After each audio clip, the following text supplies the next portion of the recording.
Hey everyone, Old School Pokemon here. Today's video is going to be kind of a part two to my previous video, where I actually go ahead and show you my complete Shadowless non-holo collection or inventory or hoard, whatever you want to call it. So if you haven't seen my previous video, definitely recommend checking that out. But just a quick recap. So I purchased 30 complete non-holo Shadowless base sets off of someone recently. So basically all cards numbered 17, which is this first non-holo rare Beedrill, all the way through 102, which is the basic water energy. So 86 cards per set total, 30 sets. I purchased each set at $165. So grand total of $4,950, which me and the seller agreed to round up to an even $5,000 so that I could help cover the cost of shipping and the PayPal fee. We kind of split that. He paid more so on that portion, but I threw in an extra $50 to help cover with those costs. So it took longer than expected. But I finally finished getting all those cards organized and added into my bigger collection.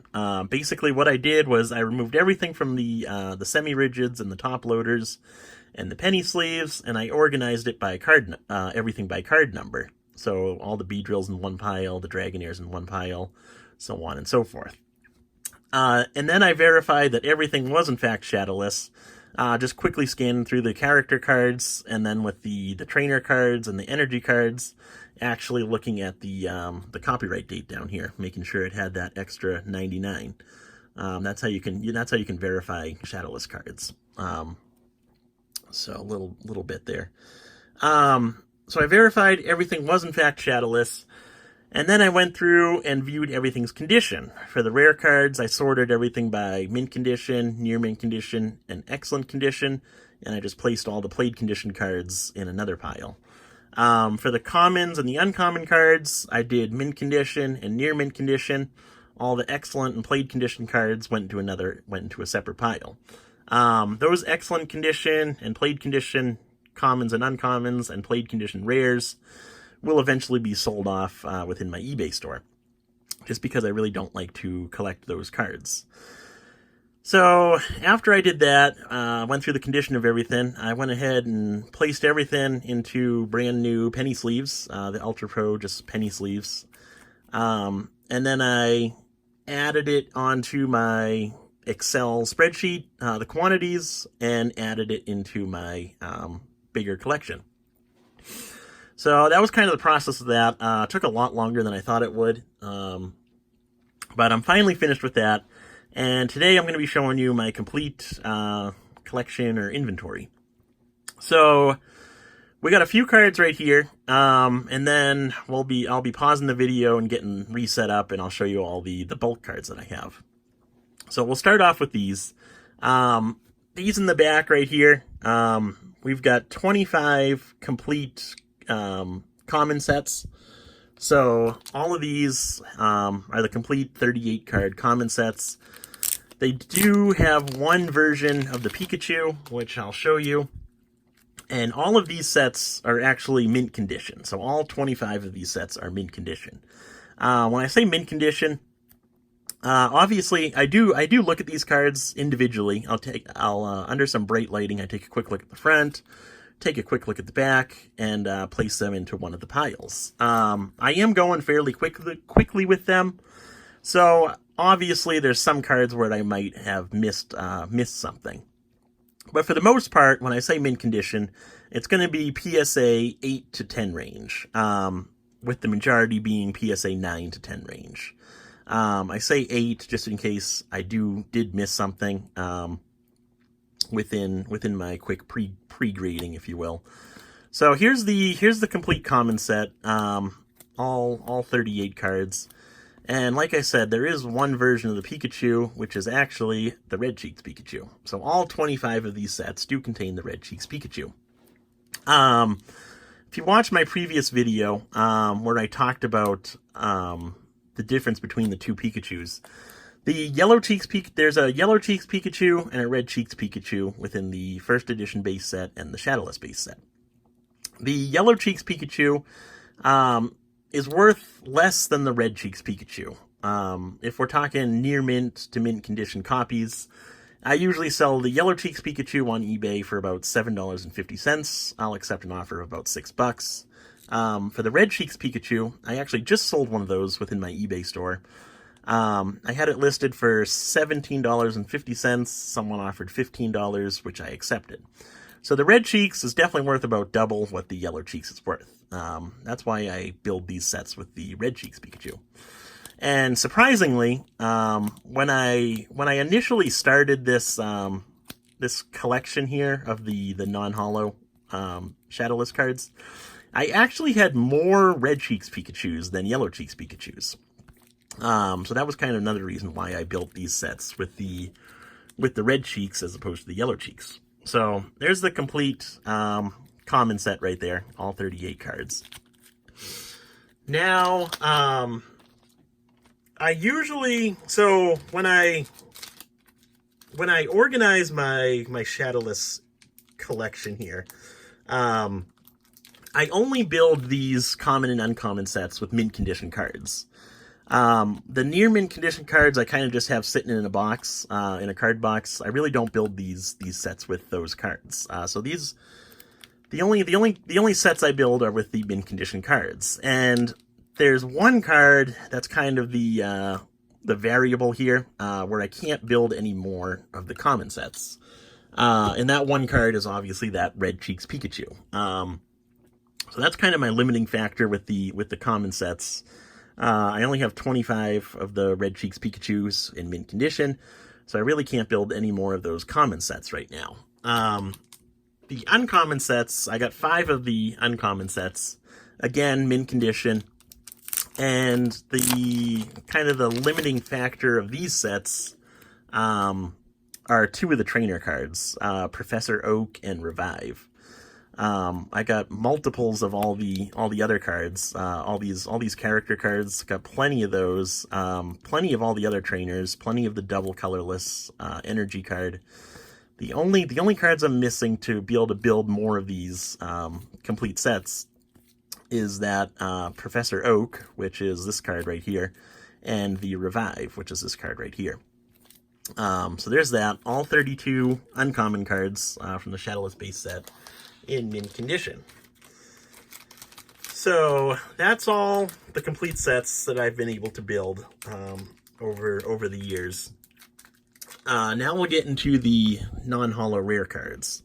So like I said with my pre-grading, we've got mint condition, near mint condition, and excellent condition copies.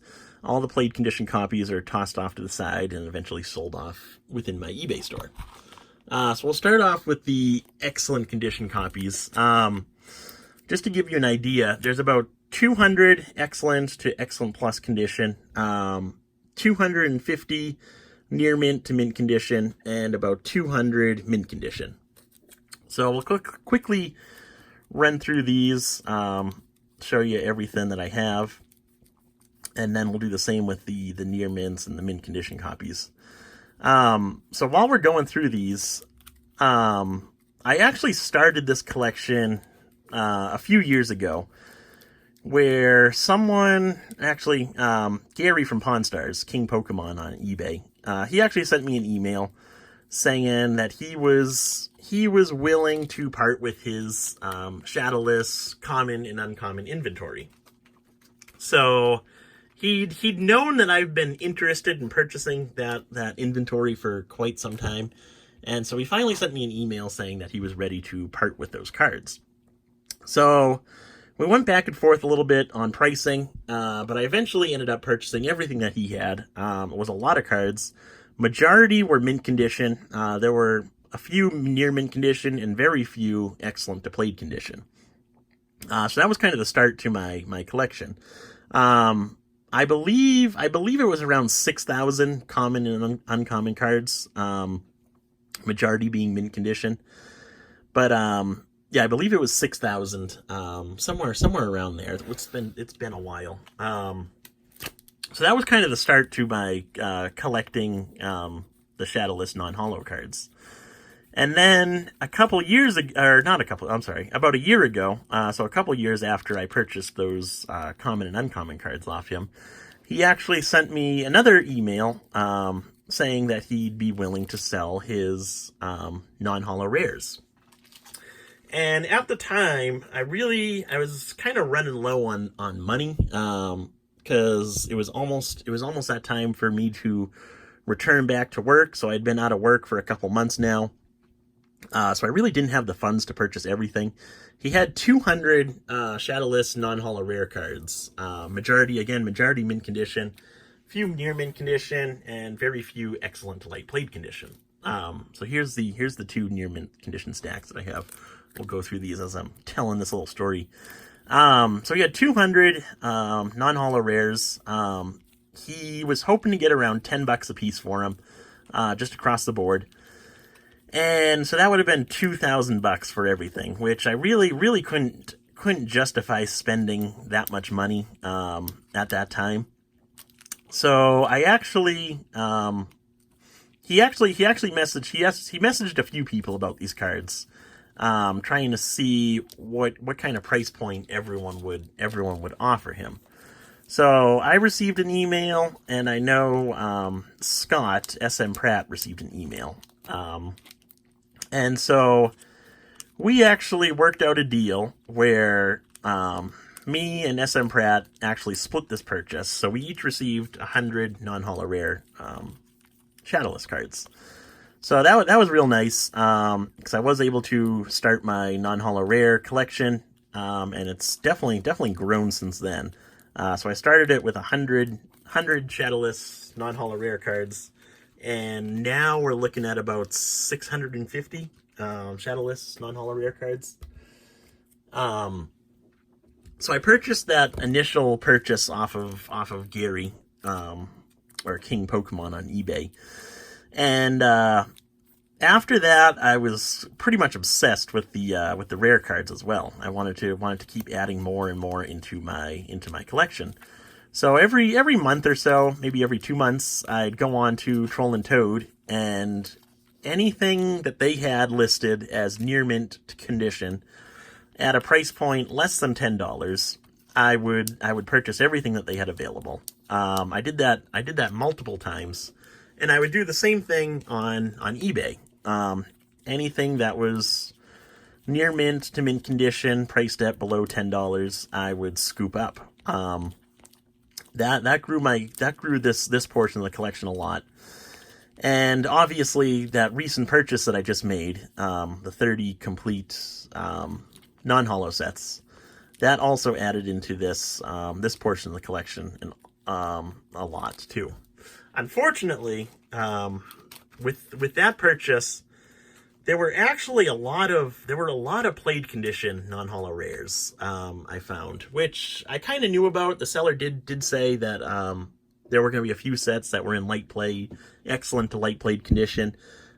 He did go further to say that within those sets, the rares were going to be mostly played condition. So I kind of knew about that. It was kind of more than I was hoping for, just because I was hoping to add more cards into this portion of my collection. But it was about 100 of the non-holo rares that were in played condition that'll eventually get listed and sold on eBay. But overall, that was a great purchase. That was really my only complaint, if you will. But even then, I did know about it, and so there's really nothing negative to say about that, since I did know about it.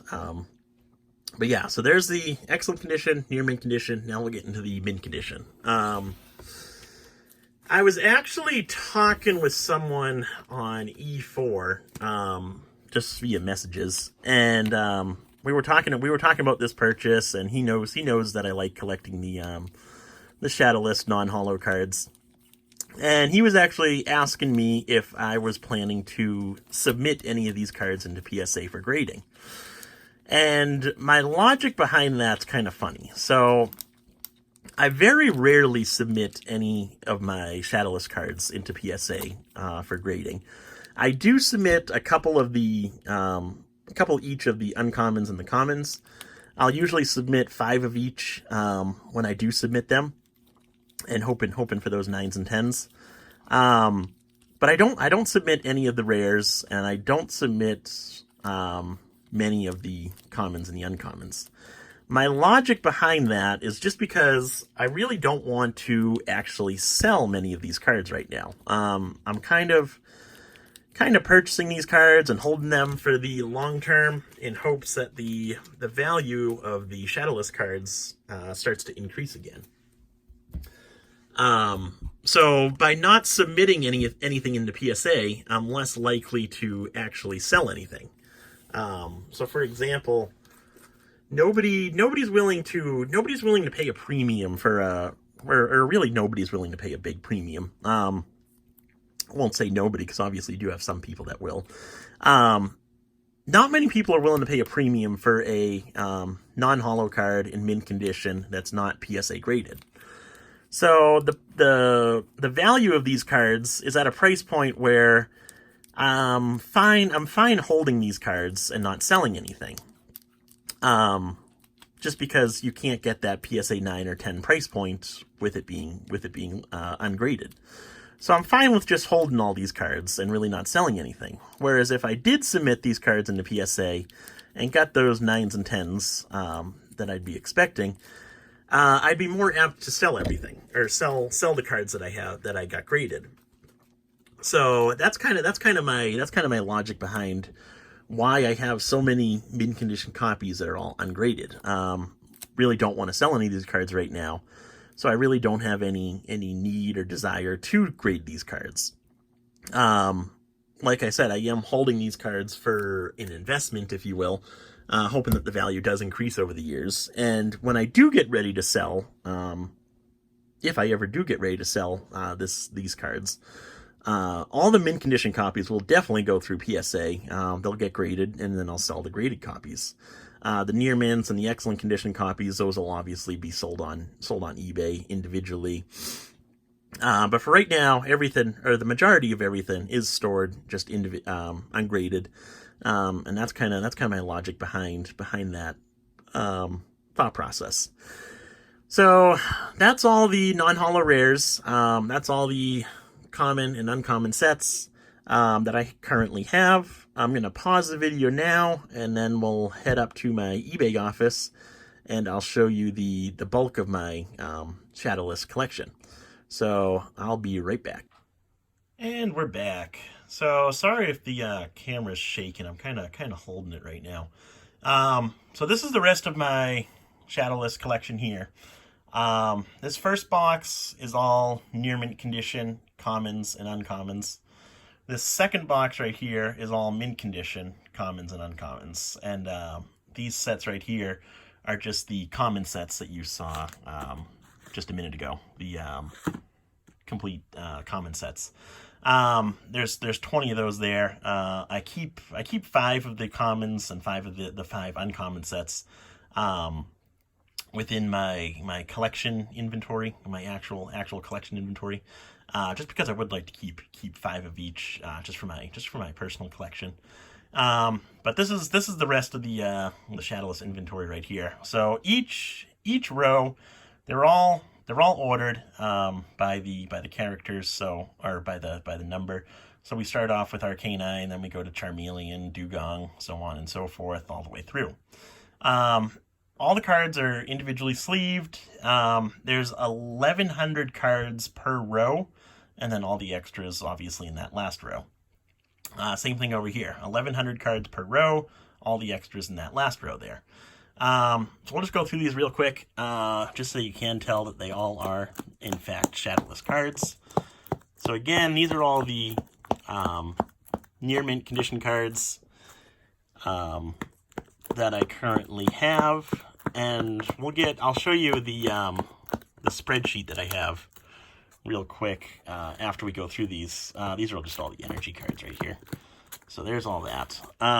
So those are all the near mint condition Shadowless commons and uncommons that I currently have available. I used to I used to post a few of these on eBay at a higher price point than majority of the other sellers on eBay, just because I wanted to have that inventory available on eBay, kind of increase the number of listings within my eBay store. So I would post all the commons and uncommon cards with a quantity of like 5, and slowly sell a few of them here and there. I actually recently just removed all those listings and added all those cards into this box right here. So I no longer sell any Shadowless common or uncommon cards. The only Shadowless cards that I do sell are excellent to played condition.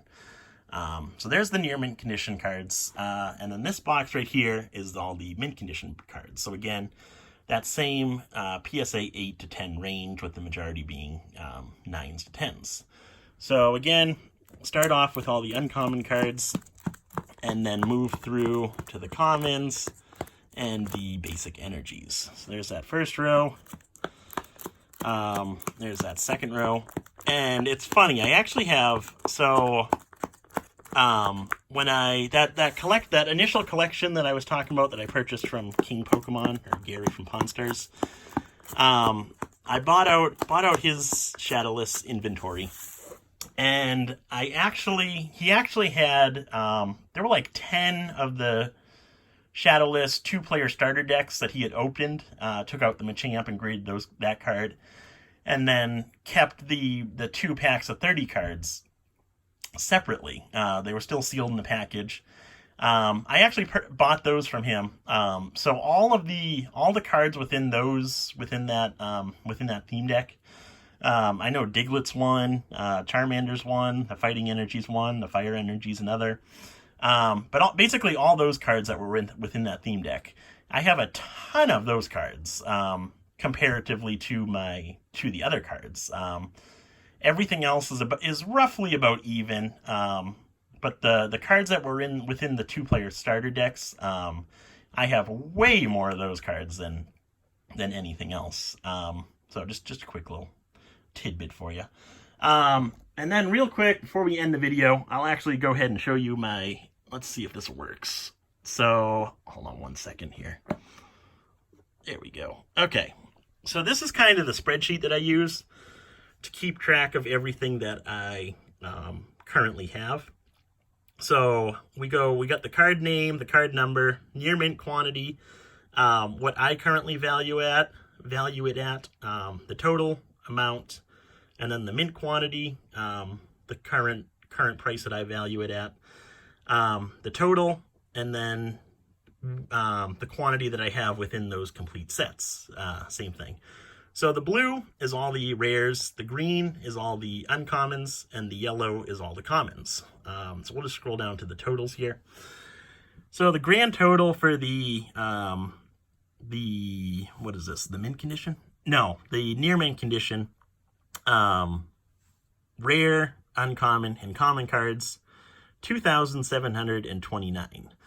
For the mint condition, rare, uncommon, and common cards, 3,939, and the mint condition cards within the complete sets, 1,135. The pricing, really wouldn't pay attention to that, as my pricing is definitely higher than what you'd be able to expect from someone buying in this quantity.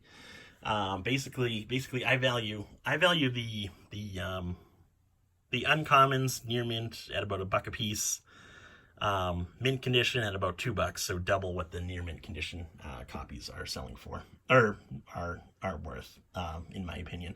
But obviously, nobody's going to be willing to pay $2 a piece for just random uncommon cards in mint condition, buying in bulk like this. I just kind of do that to kind of gauge where the value of my collection is. It's kind of fun to keep track of. But anyway, there's my complete Shadowless collection or inventory. Hopefully you enjoyed. Let me know what you think. Until next time, thanks for watching.